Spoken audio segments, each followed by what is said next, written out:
Okay, so you buy a crawler and you throw some money at it to upgrade it. Tires, maybe some weight, better steering. It's pretty common, right? But that doesn't mean you shouldn't look for a car that's actually reasonable value to start with. You want to start with a good base, right?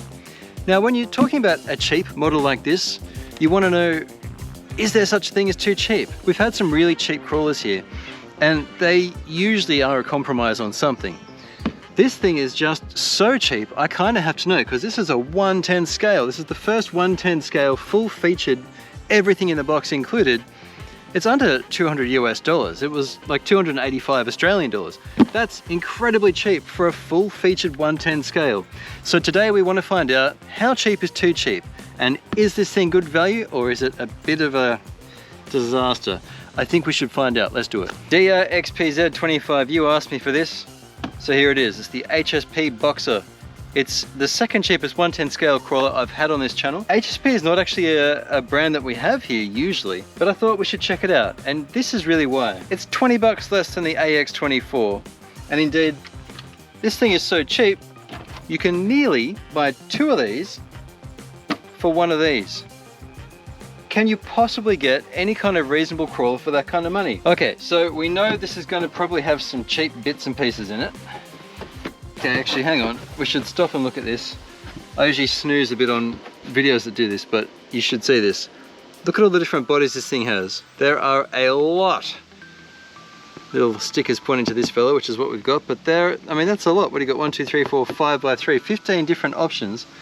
That's a lot. There's a Cherokee body, a kind of weird muscle old retro thing, and a pickup, a Beetle, and this Jeepish looking thing. All right, I haven't looked at specs. We do have a manual here. There's a bind plug and a motor thing. We're at the cheap end of things, so we don't need to worry about detail too much, but here's the car. That didn't want to come out. All right, we'll pop it out of the box first. We've got a, this is Australian market. It's got the Tamiya plug, wall charger, the same cheap, functional, but cheap radio that we've seen for years. This has been made for many years. It's 8 AA's, unfortunately. I may swap this radio, but for this review, we'll use it. So there's a delightful trend of lots of extras being included with cars these days. Things are very good in the hobby, but for such a cheap thing here, this is about 185 US dollars. This thing, I mean, that's not a terrible bundle, honestly. The question is, should you buy this, or should you save your money and buy something nicer? So now we take a look at the rig. A lot of stuff's going to be forgivable at this price. Certainly, that's not a terrible body. Not terrible at all. There's even a fade. I thought that might be an accident. No, it's on purpose. So that's actually pretty nice for what it is. Stickers have been applied a little bit wonky, but again, it's cheap. This is not terrible, honestly. Look at this, WP1040. So that's a basic ESC. A moderately sized stick pack there. It's a 2 amp nickel metal hydride. It's a 3.7, no, it's a 540 motor. Wow. Yeah, it's a 540. I'm going to guess it's a 27 turn looking at it. It doesn't actually say, but most likely it's a 27. How's the mesh here? Yeah, the mesh is set beautifully and it is adjustable, but you don't need to. When I say mesh, I mean how close the gears are, so you don't want them too far out because they'll break. You don't want them too far in because that's really hard on the bearings. So you want just a little bit of movement here, and that's what we've got. There's like the tiniest bit of movement, which is perfect. Servo is axle mounted. It says waterproof. It's a plastic servo horn, but it's thick enough that I think it'll be fine. And we have not a waterproof box, but it'll be a water resistant box with the receiver for this 2-channel radio. I just was on my way out the door and I thought to say, hey, I'm building the Cross RC PG4A, and it's just gorgeously mechanical. And it has a feeling kind of like the old Tamiya Bruiser, Mountaineer, those kits. It's just, gosh, it's fun. I haven't done the light kit yet. The body's just balancing. It's half built. It's a bit messy at the moment. And in this case, the whole point is, for me at this point, just the building, and it's just really enjoyable. And I just wanted to say, hey, whatever you're doing with RC today, I hope you're enjoying it, and don't forget to stop and smell the flowers. Wherever you are today, I hope you're well. Take care. Ooh, okay, so this is an area where the really cheap crawlers have been improving in recent years. They're very sticky rubber. I think these will actually grip okay. And these lugs are kind of small, which is good. That's better, more contact area on rocks. The foam is too soft. It's going to compress entirely too much, I suspect. That's all right. Now we've got nice shocks. They're plastic body with an alloy cap to hold it together. They're oil filled already. They've got a nice feel. Another thing that's very surprising, and remember, this is nearly half the price of the deadbolt. Plastic noodly links here. We got stainless steel links here, with stainless ball ends even. It's 4-link front and rear, which is absolutely fine. You've got the servo on the axle, that's good. Now, as far as movement goes, that's another place where this is better than the axial out of the box.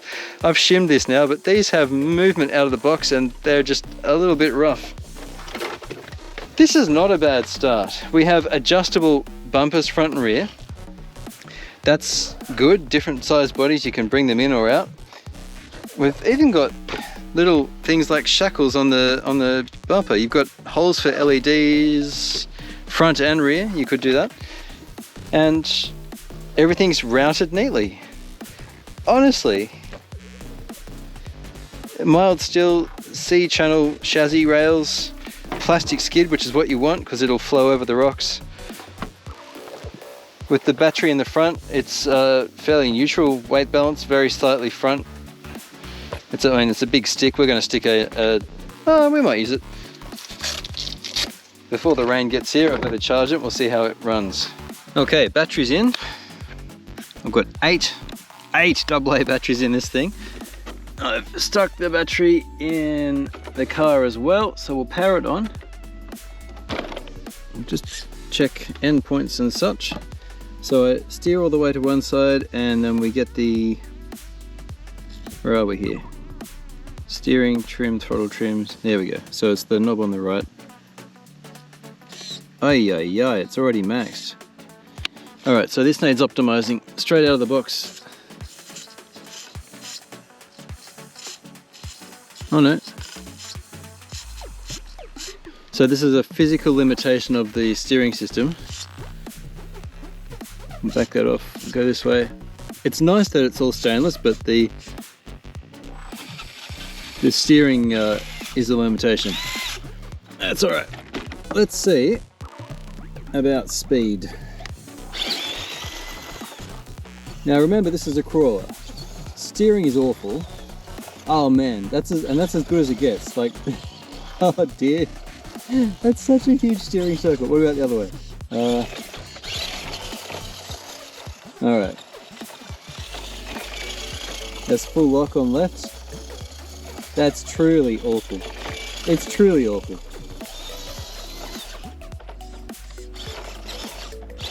Alright, so the steering is horrendous. It is honestly horrendous. It could be the worst steering I've ever seen. Still, radio feels nice in the hand. They're roughly 4 1/4 inch tyres. So aside from steering, let us see how it crawls. Right, these are my 6 problems for testing crawlers. This is problem 1. Now it's geared in such a way that this motor is going to get quite hot on this test. Conditions are damp, and with the combination of its poor steering and its highly geared motor, I think we're going to struggle here. The tyres are soft, and I thought they might be too soft, but no, I think they're about right.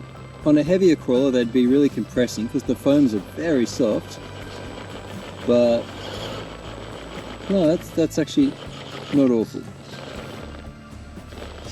Steering is insufficient. I would have liked to have steered to the right once we crested that. There's ample power for just mucking around, but if you want to actually have a bit of a technical crawl, The high gearing and this poor steering work against it. Working in its favour though, is that it doesn't weigh a heck of a lot, and the tyres aren't terrible. That's actually a plus. But center of gravity is not ideal. I don't even have the nickel metal hydride stick. I've got a 1800 milliamp hour 2S LiPo in here. That was just for practical reasons. I couldn't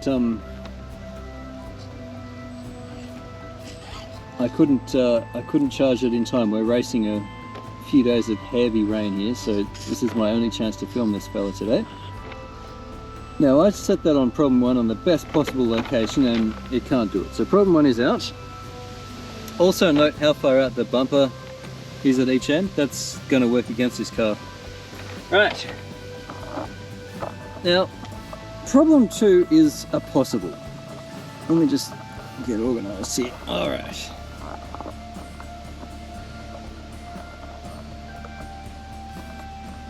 So problem 1 was out. Problem 2 is a possible here. We shall see. This steering.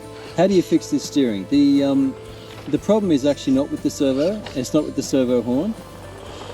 It is actually with the knuckles and perhaps with the CVDs, the axles. There just isn't a lot of room for them to. They can't steer far enough. Yeah, the limitation is a physical one.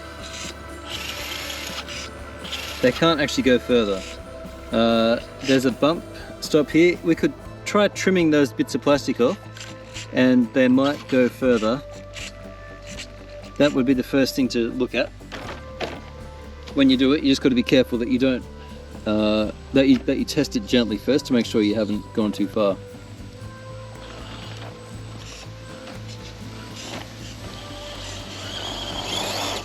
Traction.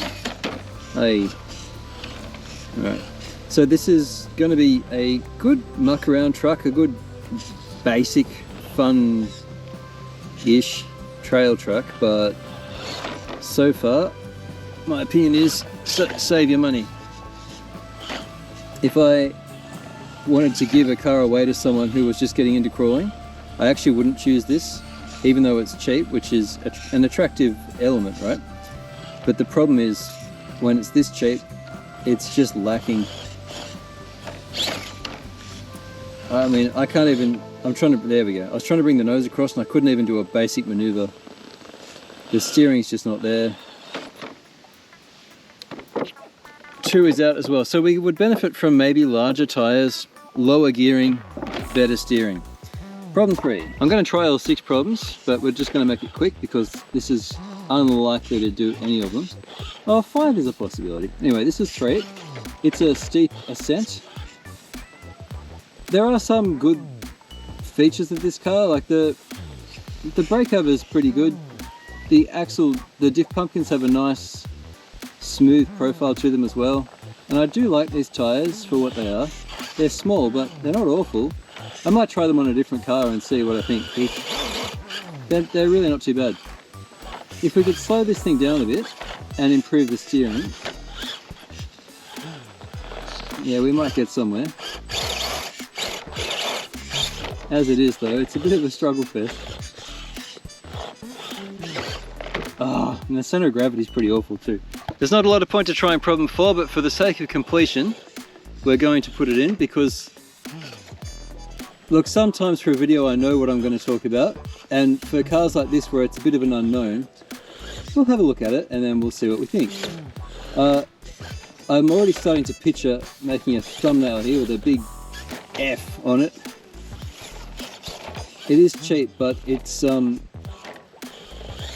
this is that cheap where if they just spent $20, $30 more just to get a few little improvements like fixing that steering, it would have gone a long way. Because when you get too cheap, the price begins to get irrelevant.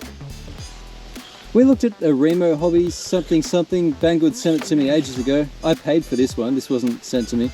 Oh, there we go. We got up. And we did a few videos on improving. I actually have filmed another round of improvements on it. Oh, hey, all right. See, I'm doing this because sometimes you get surprised. Some crawlers can't actually do what this thing just did. So the geometry sometimes is a surprise. Yeah, the Remo Hobby was a real cheapie, and that, with some modifications, I mean, we got some way to making it all right. This is another one of those cars where some time spent on improving it could really pay dividends. There are no sliders, so the body was deflecting then. It is just too fast. Changing the gearing is going to be a challenge. We could probably get a small pinion on there though. So as far as doing cheap mods, we're going to look at a smaller pinion. I want to slow it down a bit. We're also going to cut those little limiting nubs off on the knuckles there on the steering. I want to improve the steering. And I might look at some cheap, bigger tyres, because I've got a few cheapies here. You could just use it. Once we slow it down, that'll be alright. And we'll already have a more capable vehicle. We'll do that in the next video for this. Problem 4's out. But hey, we got that far. That's a promising start. Alright, problem 5. I can't really judge whether the steering servo has had any fade, because it doesn't actually have to work very hard with this car, because there's just so little throw available. Oh no! Center of gravity is just awful. That's another thing that needs fixing. I guess the cheap way to fix that is to put just heavier wheels on, but it's really important if you're doing that, fix the gearing first. It's geared too high, you would burn something out. But lowering the gearing, so smaller pinion, that will go a long way.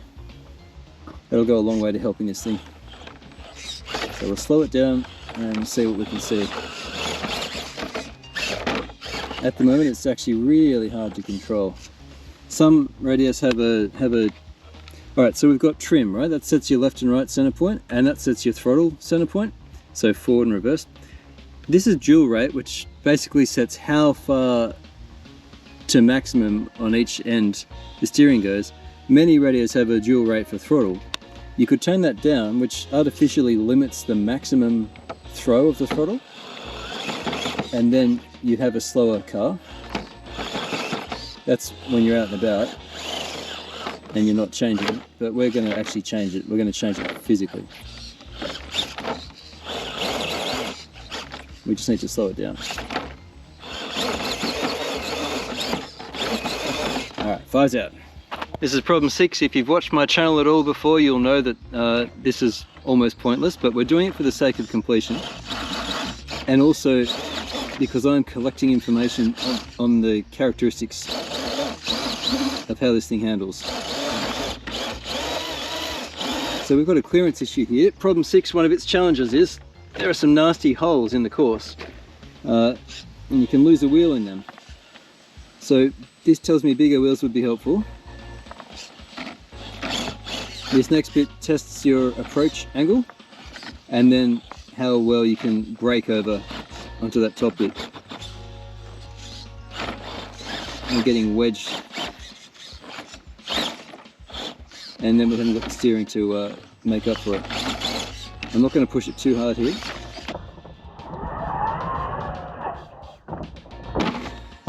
I'll stop now, gee whiz. I think we've seen enough.